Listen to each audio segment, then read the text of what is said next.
रखने वाले सरल, सौम्य और गंभीर हमारे प्रदेश अध्यक्ष सम्मान्य सीपी जोशी साहब, अभी अभी जिनका सारगर्भित भाषण आपने सुना,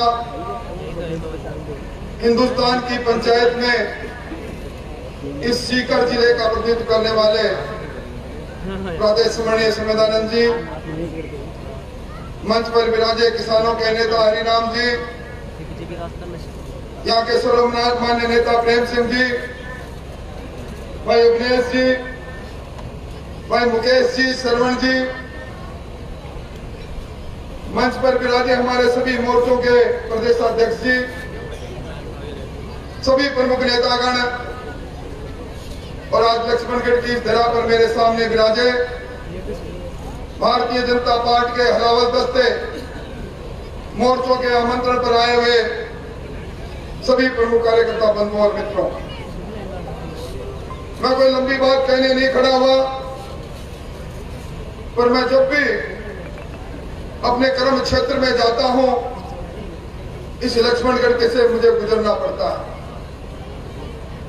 लगातार आपके पड़ोस से 7वीं बार का एमएलए हूं,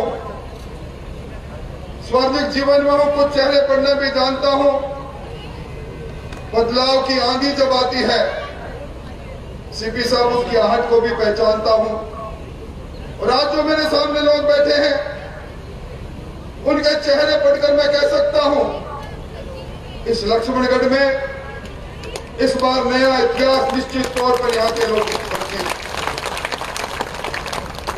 मैं जब लक्ष्मणगढ़ में आया हूं, तो मैं तो भाइयों उस नाथी के बाड़े को ढूंढना चाहता हूं, कहां है मुझे दिख नहीं रहा। मैं तो उसे चक्की को भी ढूंढना चाहता हूं, जिसका आटा खाते ही एक घर के अंदर आरेस पैदा हो जाते हैं। मुझे वो चक्की का पता लग जाए तो वो भी देख लूं मैं। सीपी साहब, जब कभी भी राजस्थान में किसी भी पेपर के लिए कोई भी पेपर माफिया पेपर लीक करता है, कोई एफआईआर दर्ज होती है, कैसा दुर्भाग्य है, लक्ष्मणगढ़ का नाम कहीं न कहीं आ जाता है। यहाँ के एमएलए साहब और यहाँ के प्रदेश अध्यक्ष कई बातों पर चर्चा करते हैं, पर जब नेक्सा कंपनी की बात राजस्थान की विधानसभा में मैं उठाता हूं और उनसे पूछता हूं, पल्लावा गांव के वो लोग कौन है जिन्होंने यहाँ के सैनिकों के अरमानों को लूटा, उनकी गाड़ी कमाई को लूटा। इसलिए भाइयों, कहते हैं कि घमंड रावण का भी नहीं चला था।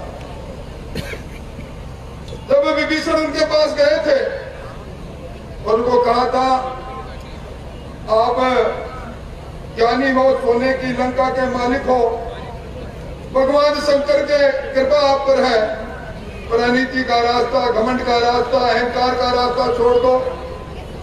सीता माता को भगवान राम के पास भेजकर उनके शरणागत हो जाओ।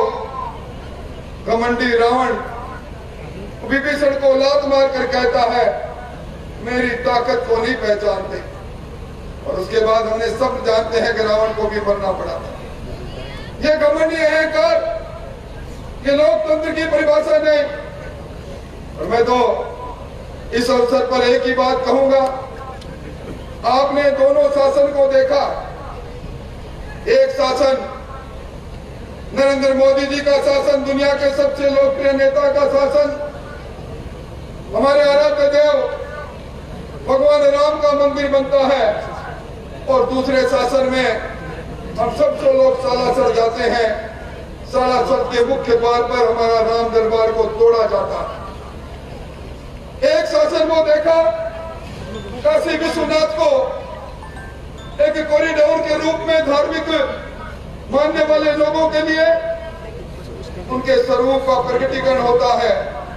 और दूसरा, हमारे सालासर के बालाजी आज सीपी साहब आप भी जाओगे हनुमान जयंती पर, जब यहाँ के लोग हनुमान जी का नाम लेके हनुमान चालीसा पढ़ते में तो सालासर जाते हैं, तो कहते हैं धारा 144 लगी है, अशोक गहलोत जी ने लगाई है, डीजे नहीं बजाओगे, हनुमान चालीसा जोर से नहीं पढ़ोगे। ये शासन में अंतर देखिए।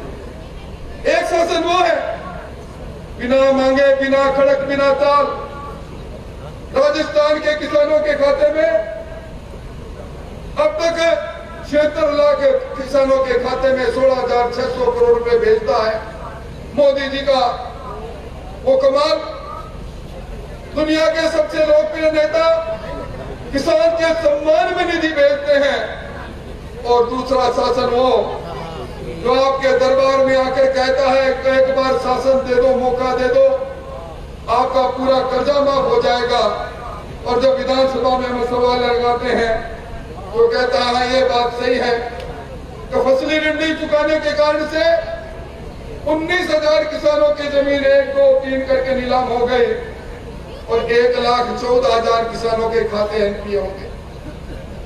एक शासन वो है जो किसान की फसल को सुरक्षा चक्र देने के लिए प्रधानमंत्री फसल बीमा योजना, इस राजस्थान में इस योजना में 25,000 करोड़ रुपए किसान को मुआवजे में मिलते हैं।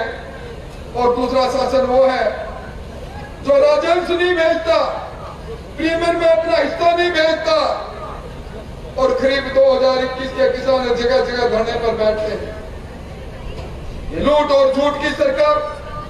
और मैं समझता हूं यहां जब कहते हैं कि शेखावाटी में बच्चा पैदा होता है तो जिगर में आग लेकर पैदा होता है, ये वो धरती है वह स्वाभिमान की लड़ाई लड़ी जाती है। लोकतंत्र के लिए, देश की आजादी के लिए जमनालाल बजाज जैसे कई से हमारे लोगों ने कुर्बानियां दी थी।